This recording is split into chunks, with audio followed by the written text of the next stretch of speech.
Hi, Shalom friends. I'd like to discuss with you today a very interesting phrase in the English language, and that is a broken heart. If you reflect just for a moment, it seems to be very illogical. How do you break a heart? Who fixes a heart? Now, of course, we know what it seems to convey, but I can't think of another organ of the body that we use in the same way. I mean, if you're disappointed in the way you walk, you don't have broken feet. If you're disappointed in the way you think or that you can think, you might call yourself dummy, but I don't think we would say I have a broken mind. Why, if you're disappointed, would you say I have a broken heart? When we look at the word broken heart, it's not only an English phrase, it's actually biblical. And perhaps one of the most powerful images of a broken heart is found in Psalm 51. King David writes that God will never despise or reject a broken heart. But what's so special about a broken heart? If it's broken, then it doesn't seem to be perfect at all. It would make much more sense to suggest that God would like a pure heart or a complete heart or a wholesome heart. Why would God not reject a broken heart? Well, perhaps we can understand it better by looking in the biblical stories for an image of breaking, and perhaps the most graphic and most dramatic is the Moses shattering or breaking the tablets. A quick reminder, Moses is on the mountain. Moshe Rabbeinu, he's being taught the Ten Commandments in all of its ramifications, and then God gives him two tablets, two stones that has engraved on it the Word of God, and Moshe is descending from the mountain. As he descends and he gets closer to the people, he sees how they're worshiping a calf, a golden calf, not all, but some, and in anger or despair or for other reasons as well, he takes the tablets and he throws them to the floor, and they are broken. We have the broken tablets. And right away we stop and try to understand the story, even on its most elementary level, and we ask ourselves, how was he allowed to do that? If you're holding a Torah and you're upset about something you see, are you allowed to throw down a Torah? God forbid. Even if a siddur or a holy book falls on the floor, Jewish tradition has it, we pick it up, and we usually touch it to our lips to imply like we're sorry that it fell on the ground. How could it be that stone that had the writing of the Almighty on it should be thrown to the ground and broken? Amongst the many answers is the following, that actually the stones itself were way beyond the human capacity to carry, though Moshe was a giant in strength, but just the physical weight of two tablets of stone would have been much too heavy even for a giant like Moshe to carry. So how was he able to carry it? So the rabbi tells us that the writing was infused with a godly spirit, and to a certain extent, the writing engraved in the stone carried the stone. It was weightless, perhaps. Why? Because though it was stone, it was permeated with the holiness of the letter, which is the word and the spirit of God, which has no weight. When Moshe came down the mountain and saw that terrible mistake that the Jewish people were doing, he noticed that the stone became heavier, and whether it means literally or figuratively, he saw the letters leave the stone.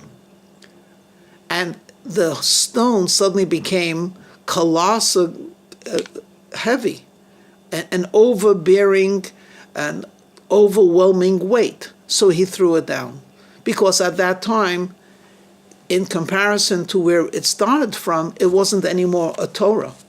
It was empty. It was just stones. Which leads us to a very interesting question. What happened to those shards? What happened to if it's only stone minus the holiness of the letters, what happened to that? And the rabbis tell us a very interesting thing. They were gathered and they were put into a box or an ark, an holy ark. And it went with the Jewish people throughout their travelings. And though later on they were given a second set of tablets, and this time, of course, they were not broken, the first set, which was shattered, stayed in the same box and in the same location as the complete. Which leads us to the question, why did they even save it? And if the answer is, well, it was once holy, so then the question would be, why give it such a prominence that it should be together with the complete tablets? I mean, even if you had a family heirloom or an expensive vase and it broke, I don't know if you would keep the leftovers or the shards. And if you did, would you actually make it in the most prominent place? And over here, the Holy Ark, which contained the 10 Commandments written on stone in its complete form in that very same place, there was also the 10 Commandments that had been broken in stone. So now we started off with, what does it mean, a broken heart? And I'm continuing with the question of, what does it mean that he broke the tablets to the extent that the tablets were broken and yet they were kept in a reverent way? Well, let me introduce a third teaching. There is a tradition when God said, make for me a holy temple and I will dwell amongst you, that in addition to the physical temple, which had an altar, it had a golden menorah, it had a golden table, there was also a place called the Holy of Holies. It was partitioned off, and the ark that held the 10 Commandments was kept in the most private of all places behind the curtain. People were quite aware that it was there, but no one dared enter it, not even a ordinary Kohen. Just the high priest once a year on the Day of Atonement would enter. The rabbis tell us that each and every one of us have parts of the body which correspond to. So there's a part of the body that corresponds to the altar, a part of the body that corresponds to the menorah, a part of the body which corresponds to the golden table, the incense table. And there is one tradition that says the heart corresponds to the Holy of Holies. Just like the Holy of Holies was kept intensely private, no one saw it. And yet that's where the source of life for the Jewish people were found. So too, the heart is the most private of all. I could share with you thoughts, but the depth of my feeling, whether it be exhilaration or despair, God forbid, only I feel it. No one knows what's doing in someone else's heart. So here I ask you to consider for a moment. If the heart is the Holy of Holies, why in your heart would God want not only 10 Commandments written on stone in a complete form, but also to convey and contain 10 Commandments in a broken form? And perhaps that's the beginning of the answer of what is a broken heart. You know, the heart is the seat of what we call emotion. We feel mostly for ourselves. Whether you want to call that selfish or natural or both, that's just the reality. How can you learn how to feel someone else's feelings, someone else's joy, and to experience someone else's sadness? For that, you have to allow your heart to be opened. Now, if you have a material which is like waterproof, and you pour water on it, it will just roll off. But what happens if there's a crack in that material? Some of the moisture will seep in. What happens if there's a break in the material? More of that moisture will go in. When we talk about a broken heart, we don't mean it necessarily in a negative way at all. We mean a broken heart is the type of an organ that is open, it's receptive, it's available to hear, to feel, to be with something which is not immediately selfish or immediately internal. Hasidim used to say, in the name of the Kotzker Rebbe, there's nothing more complete than a broken heart. And you say, well, that's an interesting statement. How could a broken heart be complete? And the answer is because it's way beyond the person. It encompasses so many and so much. A broken heart is a complete heart. A complete heart is a heart of stone. You know, when we talk about feelings, and often there are people, and all people actually, without exception, go through rough times. And they say to themselves, or we say to them, how do you deal with these feelings? And there are three possibilities. Possibility number one is ignore it. So God forbid you lost friendship or you lost a loved one, get drunk, or be very busy, just start working 12 hours a day, do a lot of traveling, distract yourself, don't think. Because if you fall into thinking deeply, you will fall into an abyss. And you don't want to be there. So just simply make believe like it never happened. And then there's the opposite, literally the opposite, where you never stop thinking. And the brokenness of the heart becomes your heart. And that's all you could focus on. And then a good friend or a stranger perhaps says, I don't understand you. Why are you living in the past?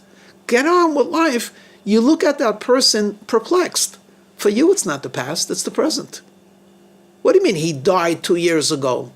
I feel their loss as if it is now. So what are we doing? Either we're distracted and deny it, or we're completely enveloped by it. And then there's a third possibility. The third possibility is to have them both at the same time. To have in the Holy of Holies 2 sets of tablets, one broken, one complete. You never forget the brokenness, but you don't allow the brokenness to define your reality, because there's another set of tablets that's going to be given. And though it will never be like the first set, which was literally written by the Word of God, and according to tradition, if we would have studied the Torah in that form, we never would forget it. And now we're given a second form of God's writing, which is through Moses. And therefore, when we study this Torah, there's also forgetfulness, but there are other qualities that are given as well. We have a deeper understanding and a greater appreciation of Torah. How do you deal with the sadness, with the loss? Not by denying it, but by accepting it. There is a loss, and there's also a gain that comes either through the loss or in contrasting the loss. Let me try to bring this down into really a very practical thing. And this truly is an awesome insight from our Rebbe, the Lubavitch Rebbe. He often said the way to be comforted is by building, by keeping alive the memory. Now, stop for a second. Doesn't it sound sort of contradictory? You want to move past an event. So what should you do? Build a building that has his name or her name on it. Create an organization that has the picture and the life story as the motto. Isn't that silly? You want to go past it. Why do you keep bringing it out in the forefront? But actually, there's a brilliance to that. You never want to forget. You cannot forget, and you should not forget. But the remembrance should lead to life. It should lead to a continuation. So in a very real way, the sadness, the brokenness actually leads to further growth and a further completeness. Yes, we will never forget. Yes, that loss will never be filled. Equally, yes, equally true, and perhaps more powerfully is that loss is now going to be turned into an impetus for goodness.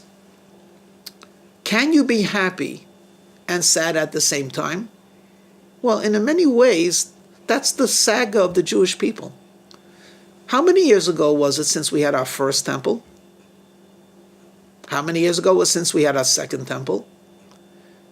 It's a long time ago, 2,000 years, 1,900 years, 2,100 years ago. That's a really long time.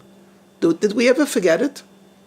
Every prayer, may it be that you rebuild the temple. So are the Jewish people a depressed people? No. Since the destruction of that temple, we never let that memory fade. On the contrary, we don't want it to fade. We want it to be first and foremost in our mind. And what will we do with that sense of loss? We're going to build another one. And we're going to do it with an urgency. We want our temple. Therefore, let's work towards bettering the world. Every holiday is both a remembrance of the slavery of Egypt. And what will we do with that slavery? Will we ever forget it? No. But we will concentrate that it was through the slavery of Egypt that we merited the giving of the Torah. I understand that it's not an easy prospect, but it's a doable prospect. There's nothing more complete than a broken heart. Our sufferings, or maybe it's not such a good word as to say as misfortunes or misunderstandings or sadness, are parts of the process of developing a mature joy and an openness and being more receptive to others. Shalom, may we only know revealed good.